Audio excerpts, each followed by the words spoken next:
बातमी राजकीय गोटातून महाराष्ट्राचे आत्ताचे राज्यपाल सी.पी. राधाकृष्णन यांची भाजपतर्फे उपराष्ट्रपती पदासाठी उमेदवारी जाहीर झाल्यानंतर भेटीगाठींना वेग आलाय।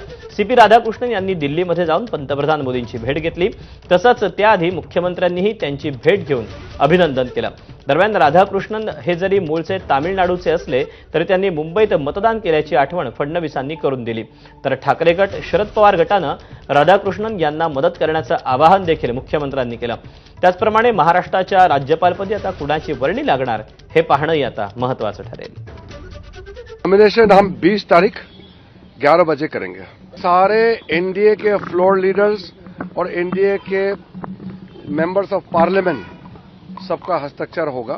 आप सब जानते हैं इसमें प्रोपोजर होते हैं और सेकेंडर होते हैं।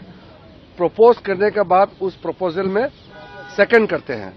तो आदरणीय प्रधानमंत्री नरेंद्र मोदी जी के नेतृत्व में सारे एनडीए के लीडर्स और NDA K members of parliament sub is nomination filing K process में जुड़ेंगे। सी.पी. राधाकृष्णन हे जरी मूळचे तमिळनाडूचे असले तरी महाराष्ट्राचे राज्यपाल देखील आहेत आणि महाराष्ट्राचे मतदार देखील आहेत। विधानसभेच्या निवडणुकीत त्यांनी महाराष्ट्रात मतदान केलं आहे।